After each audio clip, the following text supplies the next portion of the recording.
Alrighty, welcome everybody. Welcome to our 27th episode of Brownsville Tech Live. And in the house, we've got a special guest tonight. We've got our City Commissioner for District 2, Jessica Tetraeu. Jessica, welcome. Thank you so much for having me. It's an honor to be here, and I'm going to do my best to pretend like I know things about tech. Well, we're gonna help you a little bit, so that's not a problem. Thank you. Actually, today's episode, we wanted to bring you on because I know that you've been involved with SpaceX quite a bit. I remember you walking down the aisle at Amigo Land Mall when SpaceX came down for their commentary. I think you're one of the last speakers. You're with your children walking down the aisle to make the final comment. So that stood out to me, and I remember that scene as you were walking down the aisle, and so I know you've been involved quite a bit. So, our episode tonight, we'll talk a little bit about SpaceX. I know that you're involved in the Airport Advisory Board. I know there's a lot of exciting things that have happened there in the last 2 years. And, we'll talk about anything that you can share, that's going on in the city, obviously, that things that you can share with us, to kind of give everybody an idea of what's going on.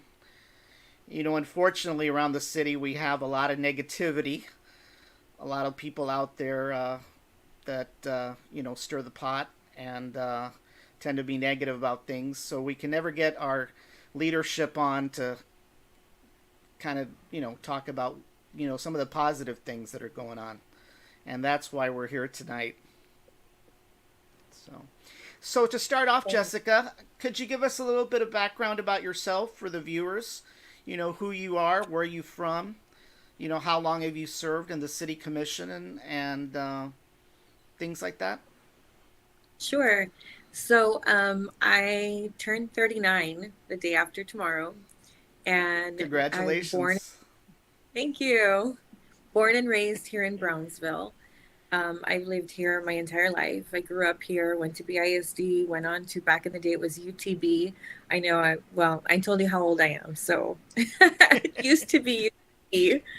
When I went there, and shortly after that, I got married and had my children. They were very small.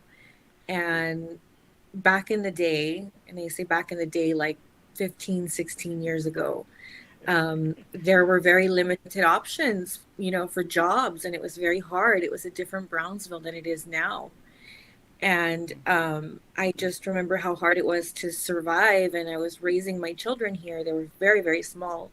And one day I just woke up and I decided that I didn't like the direction the city was going in. There was very little hope. Um, and the leadership wasn't, I felt at the time, they were focusing on things like the sports park, which is nice and all of that. But we really needed to take a bigger approach, long term vision, the big picture. And I just decided to run. It was too late to get on the ballot. I ran as a write in candidate, with a last name like Tetraeu. And I won, surprisingly enough, here in District 2. So that made me the first Texan to ever win a write in candidacy. It was incredible. So from that day on, I just have an incredibly close bond to my constituents. They mean the world to me. They're my family. From the day they gave me that title, I knew they were very special people and that they believed in me. And uh, I have tried for the last 11 years to just every day do my best, for the city and for my constituents and for the city of Brownsville, and to make sure that we have these opportunities coming in, and that the Brownsville we live in now is not the Brownsville that I grew up in, that was very hard and jobs were very sparse. And, welders were constantly on their way out to Corpus Christi, things like that. People were having Right. to go work in oil rigs and all kinds of stuff like that. But because the leadership was not focusing on the type of jobs and economic development for the type of talent that we have here in Brownsville. So that's been my main focus. I just want families to Yeah. be prosperous, to have good jobs, and the city of Brownsville to thrive the way it should be. Right.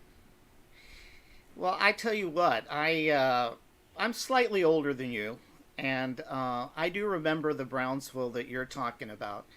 I mean, I remember graduating from high school, and my background is IT. But in order to obtain an IT degree back in those days, there was very limited options, whether it was here in Brownsville or even over in Edinburgh. I mean, there was just very limited options for me. So honestly, I left Brownsville the day right after graduation. I took off and went to Houston and was there, finished school there, worked for about a couple of years, and actually moved down by accident. And I'm kind of glad I did. It really was different. It was during the time that NAFTA had been passed. A lot of, cross border activities started going back and forth. I worked for the maquila industry for a long time. And so I got to really experience international trade and international business, understanding how business works. And then, of course, as I've lived here, I've seen the city dynamically change, from a sleepy border town to a city now that is building rockets that hopefully will land on Mars one day. So let's talk a little bit about SpaceX. As I mentioned, I remember you. I remember that comment period there at Amigoland, and saw you walking with your kids, going over to have the final say when SpaceX was considering Brownsville as one of their launch sites. Um, so, so what do you think the future holds for Brownsville with respects to SpaceX? Well, I'm very excited for the future. I think that very big things are coming. I think that it's incredible that Starship was born here and is thriving, about to go orbital from Brownsville, Texas, really, Yes. this outskirts of Brownsville, Texas. I don't think people really understand just how incredible that is. Um, there's so much hope for the future for SpaceX. They continue hiring.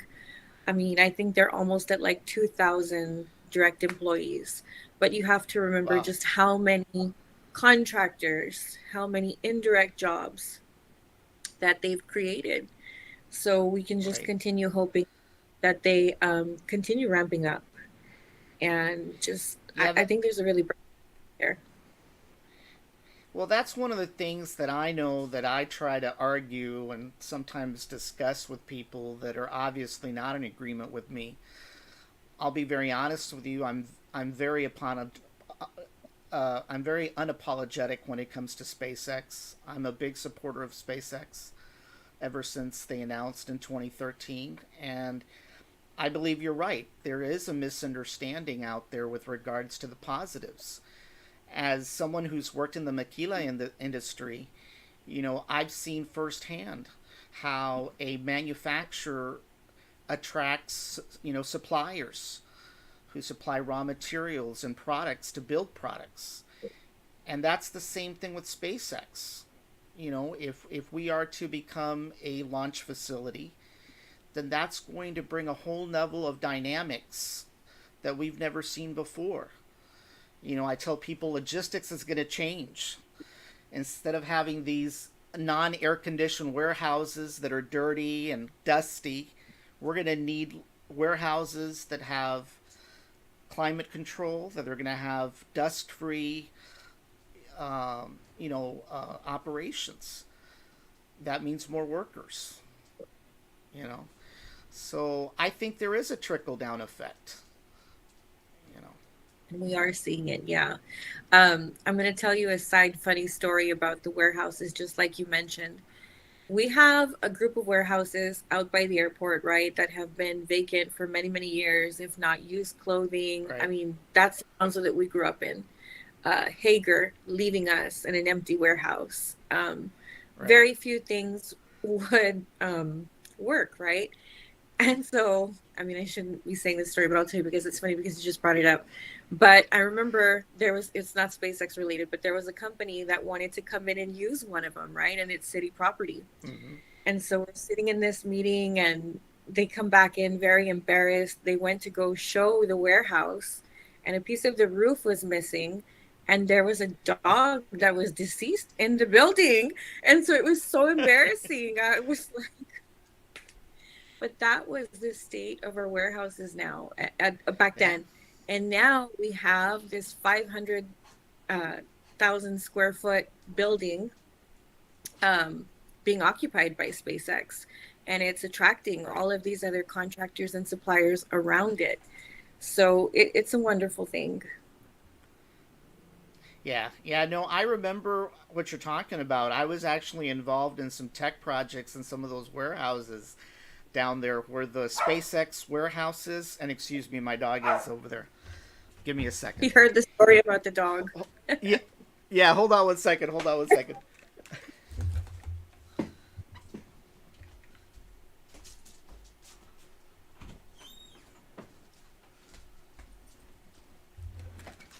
Sorry about that.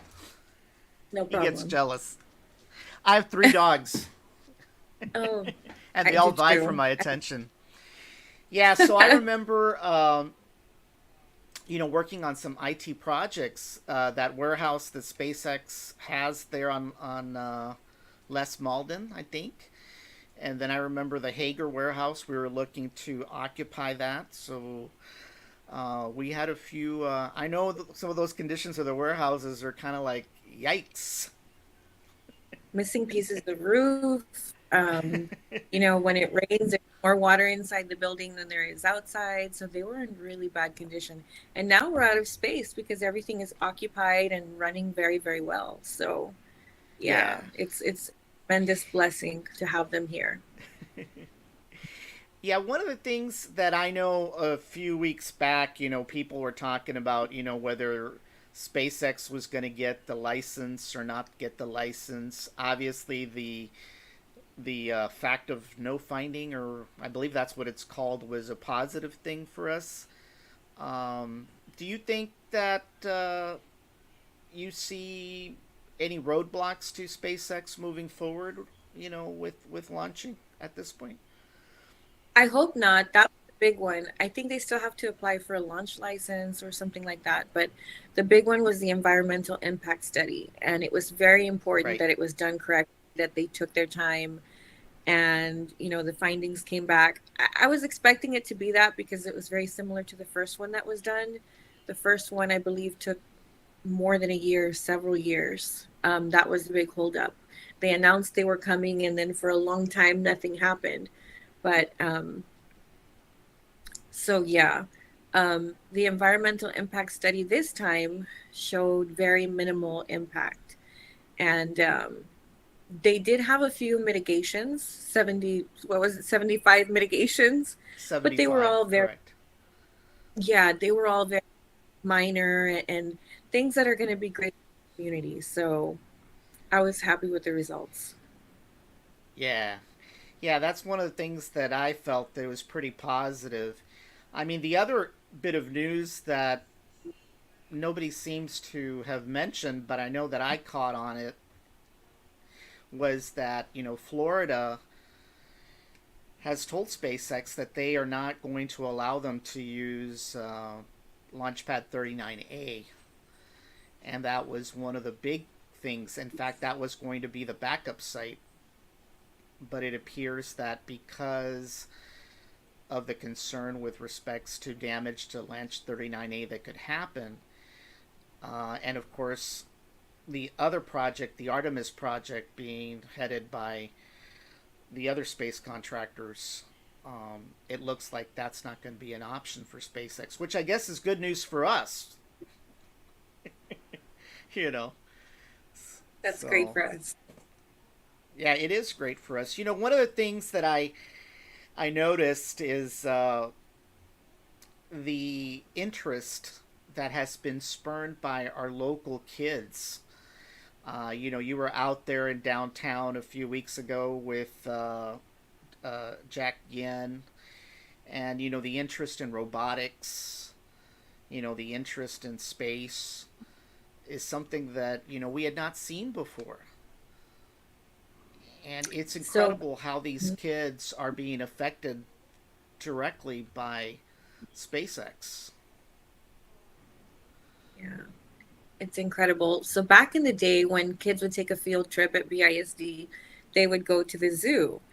And now, when they take a field trip, they head out to this rocket launch site, and SpaceX treats them Yeah, like royalty. They get to see how everything is made.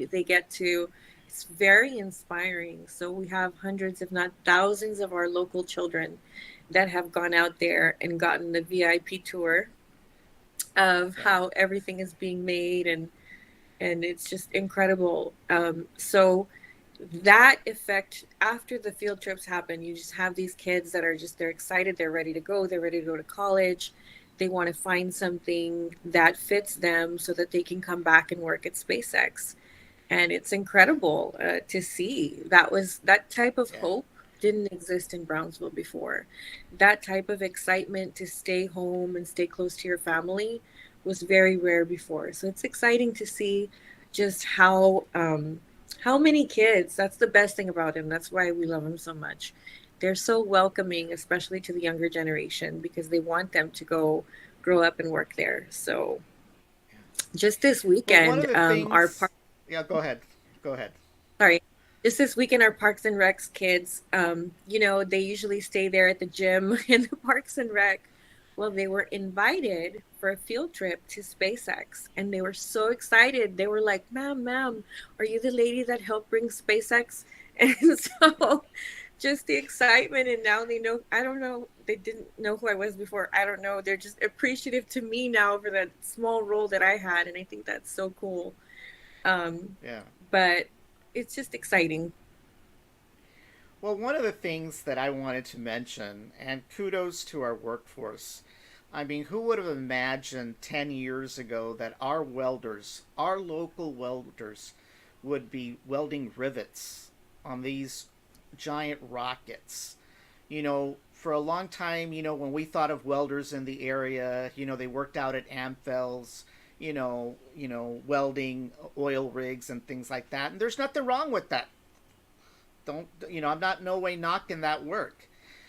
But we've gone beyond. Our workforce has gone beyond what we thought was ever possible. You know, we've got folks down there building these things, and it's just incredible. I mean, kudos to the Brownsville workforce. I mean, who would have thought 10 years ago? And then the impact. I mean, the impression to other companies that want to relocate. My God, if they can build rockets, they can build cars. They can build any product. That's You know, right. yeah, That's right. it's totally There, incredible. there used to be a saying that Brownsville's greatest export was our workforce. I don't know if you had ever heard that. All of Yeah, our workforce yeah, used to have to go to other cities, and these welders would have to go to Corpus Christi and beyond. And so it's really exciting to see, somebody's dad being able to not have to travel so much and be there at home with his exactly. kids when he gets home from work. Um, and yeah, they're playing with Raptor 2 right now. People from Brownsville, it's incredible. I remember I had a tour one time here, Starbase, and I walked into a tent, and there were so many men happily at work, men and women, welding something, and they had on, I want to say it was a Selena song, and Yeah, just happily working. And to me, it was the most incredible thing, like having this huge piece of your home, your heart, this music that you grew up with, and they're building rockets just like nothing. right, That's their job. right, So right. it's incredible. Yeah, well, one of the things I do want to talk about a little bit, because I know, as I mentioned early on, the negativity in our city. And one of the things that I want to talk about is some of the fears, some of the concerns that people have. And I've heard of a term that's been floated around. I personally don't agree with the term, but I'll go ahead and flip to our virtual theater. And we have a virtual theater though. No popcorn though. Oh, okay. So basically, we're in our virtual theater. And one of the things that's been floated around in the city has been this term called gentrification. And, there's a lot of environmentalists out there that keep on spewing this. And basically, I took out the Webster's Dictionary version of it for some of my critics that will probably start throwing tomatoes at me. But basically, it says that the process of gentrification is a process in which a poor area experiences an influx of middle class or wealthy people who renovate and rebuild homes and businesses, and which often results in an increase in property values. At times, it may mean displacement of poorer residents. Now, personally, for me, I don't agree with this term. I don't believe that we're going to have an influx of Californians coming into town that are going to take over the entire city. But there is a fear out there. And I don't know how to, get around people that really believe that our city is going to change, that it's going to change culturally. You know, some of these people, they advocate that everybody should make $15 an hour. But when we get companies into town that want to pay $15 or more, we want to run them out of town. And I don't understand that. And maybe it's because I come from a business background. But what's your take on this fear with regards to Well, gentrification? I understand both sides of it. And I understand and I respect very much the people who feel like gentrification is happening. I understand that fear. Um, I do think that our county officials and other taxing entities have gone up a lot on the taxes recently. So it Right. feeds into that. So I feel like instead of being mad at companies that are coming in and employing our workforce, we need to really go after these entities that are raising our taxes. Right. Um, I see it as a give and take, but I would hope that people would take the time to really research the history of Brownsville, to really look at our employment numbers, to really, really, really learn the economics of how our city has been functioning these last decade, and to see the positive impact that it has made.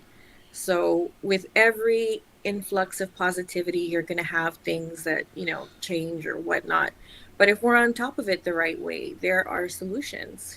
And I think that Right. everybody's voice needs to be heard when it comes to that. But we need to work together to solve these issues instead of just being mad at each other and not wanting to hear one another or work for a solution. We need to be united and really try and tackle what is the root of the problem, what is the source of this. We haven't really seen Right. an influx of people from other cities moving here. There have been a few, but the majority of the people that are employed at SpaceX are local. I want to say something like 85%.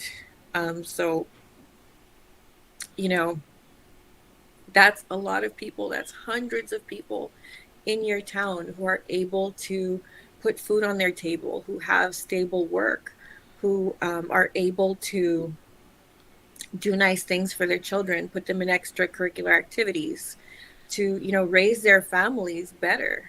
So, Right. before we get angry at all of these things, we need to see both sides and sit down at a table and really work together to solve these anger hot points instead of just being angry and whatnot. I feel like we need to work together. And Right. I don't think it's right when people just flat out like there's no gentrification happening. I mean, our taxes are going up, we're seeing it, but it's Right. it's not these companies coming in. There's another problem happening. Yeah. And and that's one of the things that a lot of people don't understand is that there's a lot of reasons why taxes have gone up. First and foremost, the state of Texas has very limited mechanisms to raise revenue. They have a sales tax, and they have the lottery, and we have no income tax. So when we get taxed, all that money goes to the state and then it gets redistributed back.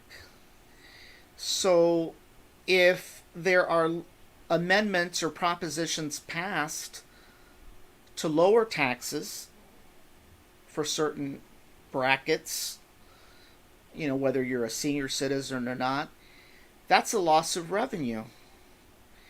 Well, that revenue has to be made up if we want to continue to have, services. So, because we've confined ourselves to limited methods of increasing revenue, I believe that's one of the reasons that our property taxes have gone up. And they just haven't gone up in Brownsville. They've gone up statewide. That's So if right. they've gone up in Houston, they've gone up in Dallas, they've gone up in Austin, it's not necessarily because of SpaceX. Right. But the story down here is that it's all because of SpaceX. And Right. and and that may be slightly true, but I don't think it's totally true. You know, That's right. you know. And so for me, shame on the state of Texas for limiting themselves on methods of increasing revenue. Now, I'm not advocating an income tax, you know, but definitely you shouldn't tie your hands, you know, when it comes to these things. I mean, think about the last 2 years, COVID. Nobody expected to have all those expenses, vaccinations, infusion clinics, and things like that. Testing. that came from and testing. Yeah, that came from somewhere. It wasn't free, you know. So that's where I think the misinformation when it comes to gentrification, is all about. Now, as I've said, if you're really concerned, don't go out and buy a can of spray paint and spray someone's wall. Run for office.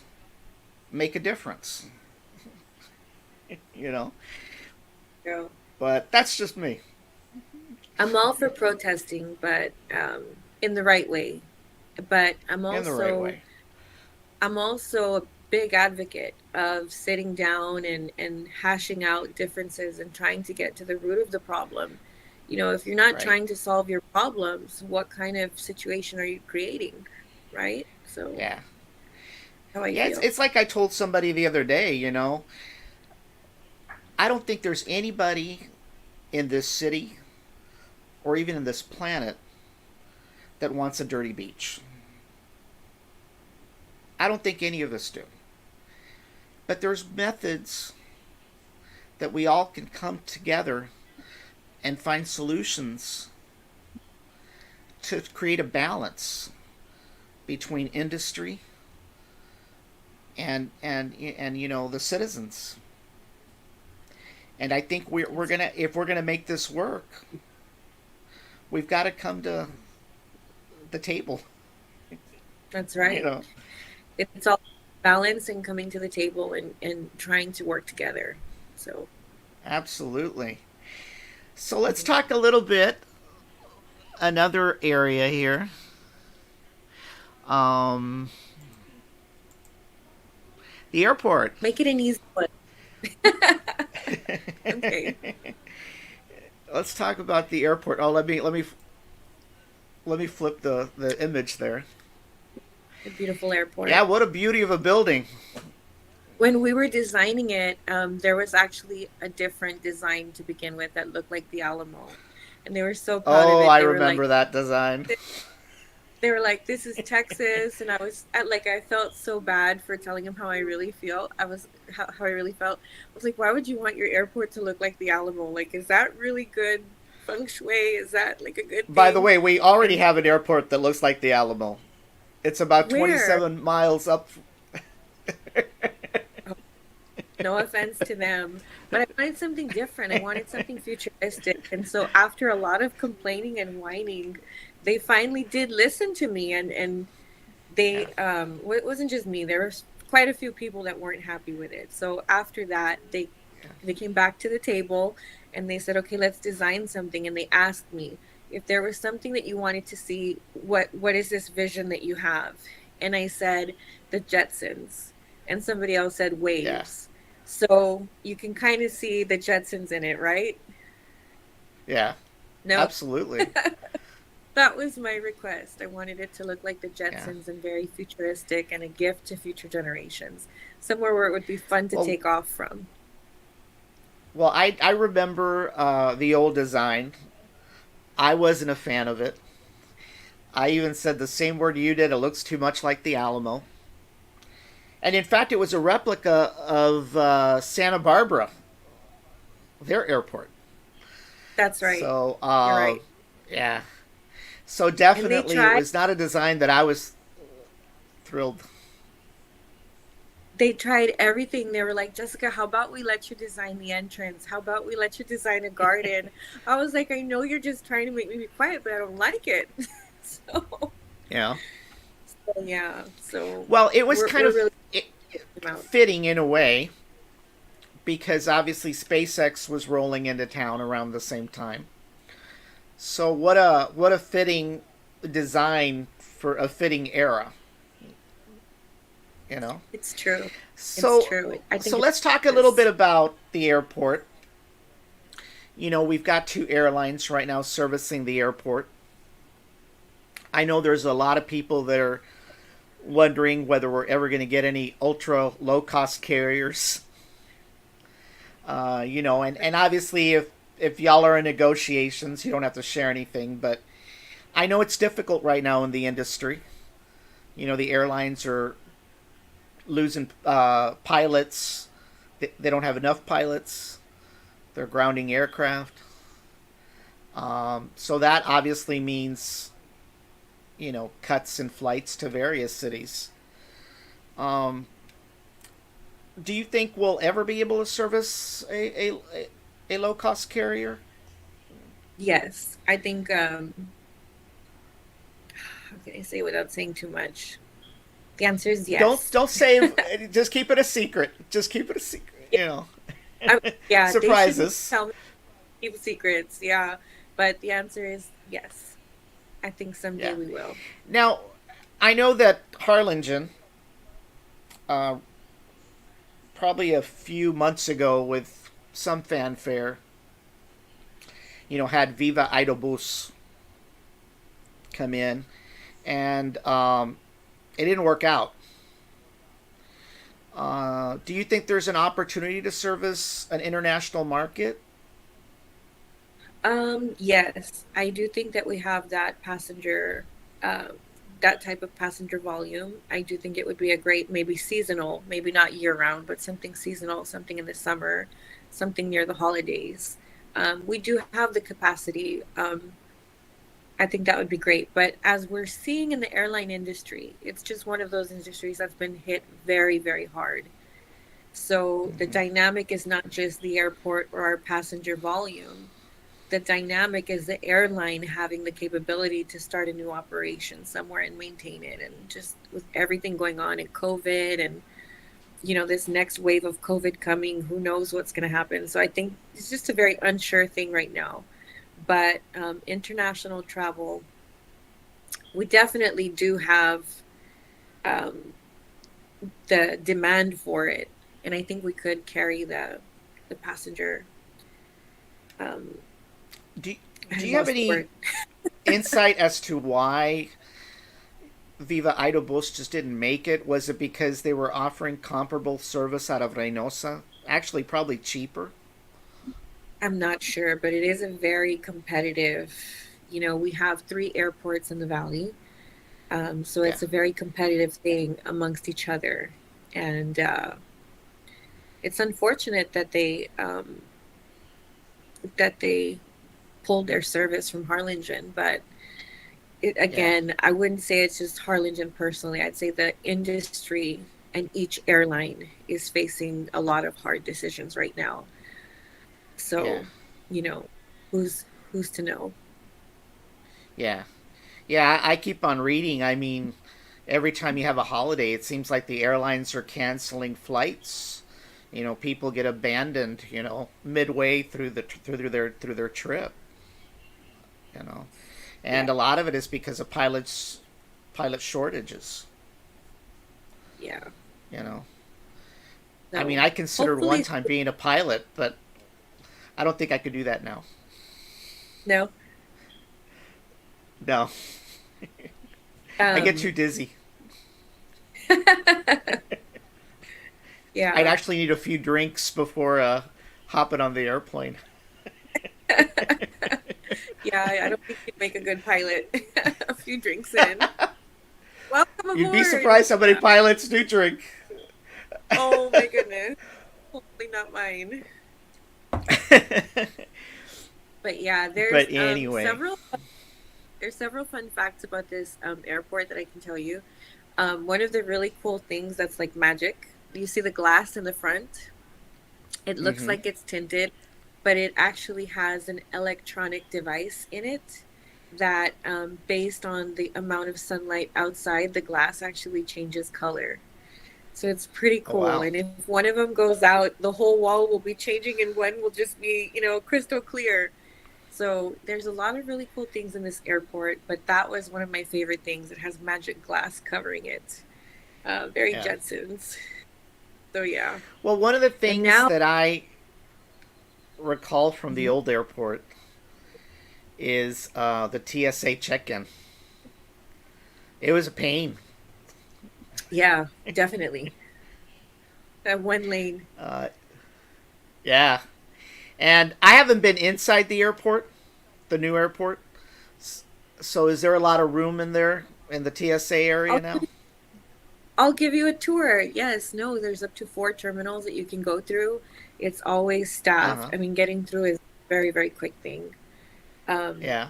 you can actually, in a lot of airports, they restrict you from going to the second level. On ours, you actually Right. can go to the second level, and there's glass that divides you so you can see your loved ones off. It's Oh a wow. very unique thing. Not a lot of airports have that, but ours does. Um, we have great TSA. There's a wonderful waiting room upstairs with a panoramic view. You can actually see SpaceX launches from there. It's all glass. It's gorgeous, gorgeous. It overlooks the palm trees and the land and it's great. Um, Yeah. I'll give you a tour one of these days if you have time. It's That would gorgeous. be great. Uh oh. The The army's dog got. barking. Yeah. Well, what was I going to tell you? I have a little bit of nostalgia for the old terminal. I remember many years ago, um, well, when I was a kid, my uncle was serving in Vietnam, and he'd always fly into Brownsville out during his tours. So my memory of the old terminal is picking up my uncle on every single tour. And he had 4 tours of Vietnam. So I remember, being 3 or 4 years old, going into the old terminal building and watching them disembark from the stairwell. So I actually have a picture of me and my uncle returning back from Vietnam against the airport. That's something that's pretty Oh, special to me. Something I'll never forget. So what a wonderful memory. yeah, very wonderful memories. There's no doubt about that. So Brownsville's so full what of else? nostalgia. Go ahead. Oh, I was just going to say that Brownsville's full of nostalgia and so many wonderful memories. And I always tell people it's a very magical place with the parrots and the sunsets and the beaches. And you just have so much to offer and so many memories. It's just a wonderful place. It really is. I mean, I lived in the big city. I lived in Houston for 5.5 years. Um, Traveled an hour and a half just to get somewhere. Dealt with traffic every day. Not that our traffic sometimes isn't that great down here as well, but it definitely is not Houston. But after coming back the second time around, I gained an appreciation that I probably didn't have before when I was a kid. And I felt if I ever wanted to raise a family, this would probably be the ideal place. I mean, if you really think about it, we have a very low crime rate compared to a bigger city. People argue, Mhm. well, it's because of a larger population, right? But in reality, we do live in a low crime rate area. We have some of the best views. We've got 2 wonderful beaches. You know, uh, I think we've got a lot to offer. You know, and we're Mhm. getting the recognition now that'll probably make Brownsville look like a crown jewel. So, what other things can you share, or that you can share with us around with regards to what's happening around the city? So we're in a great period of transition. We have our new deputy city managers coming in as our interim city manager. So that's going to be Right. interesting. We have been focusing, laser focused on hurricane preparedness, with just things happening around the city, getting everything ready, clearing ditches, clearing drains for the upcoming season. One of the things that I was really excited about that was presented to the commission a couple of weeks ago that just went live was we're now going to have the ability for businesses to adopt our bus stops, to kind of like adopt a highway, but now you're going to be able to adopt maybe say that bus stop outside of your business and paint it, Mm-hmm. keep it clean, things like that, which I think is going to be great for bus riders.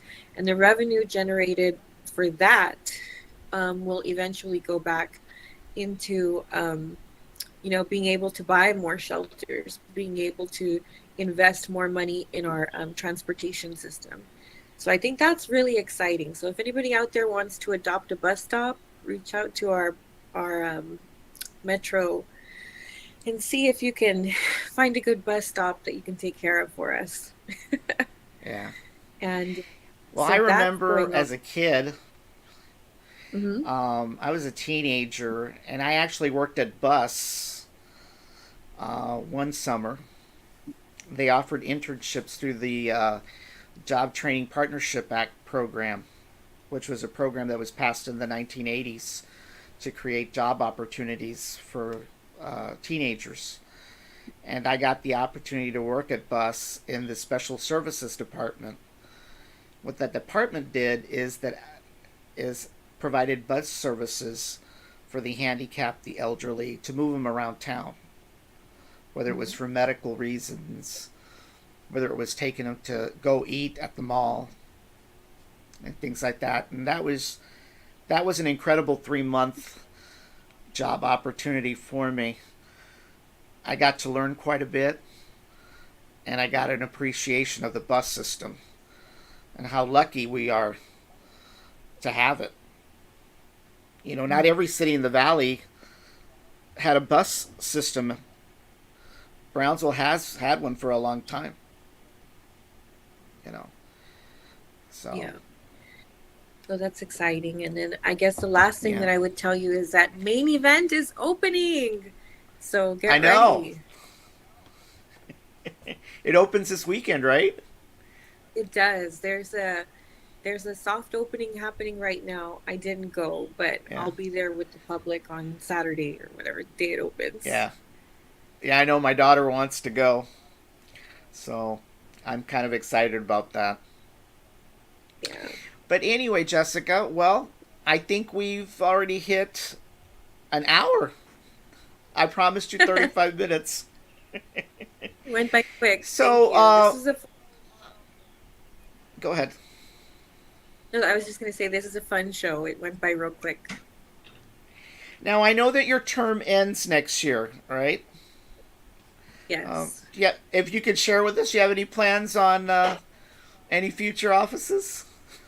Well, you never know what's on the horizon. There's still a lot of time left to decide. Brownsville has been in my heart since I was a little girl, so it's going to be very hard to say goodbye if that time comes. So we'll see. We'll play it from there. Yeah. There's a lot of Well, things that can happen. You have to take every day, day by day, right? But the city of yeah. Brownsville is in my heart and the community. Um, they this city means the world to me. It's been my Yeah. home, my heart for the last 11 years. So we'll see. We'll see. Well, we're definitely appreciative for all the work that you've done. You've been at the forefront of changing this city, really. Like I told you, I Thank you. remember that day at Amigo Land Mall many years ago. And there's nothing wrong with being the second woman to occupy, and I'll leave it at that. There, yes, I agree. I just hope that whatever comes for Brownsville, whoever comes for Brownsville, has that long term vision and respect and admiration for the community. Long Right. term vision. This is a place that's going. This city is going places. I'll put it to you that way, and I just hope it stays in good Yeah. hands. Yeah. Well, I'll I do anything to see definitely that. appreciate everything you've done, and I Thank definitely you. appreciate you coming on.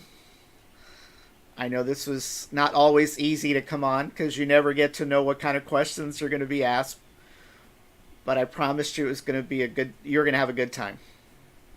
Thank So, you. and we wish you the best of luck in the future. And Thank you. you're always welcome to come on at any time. Thank you so much. This is a wonderful show. It, Thank you for having me. yeah, and in fact, be prepared to come on.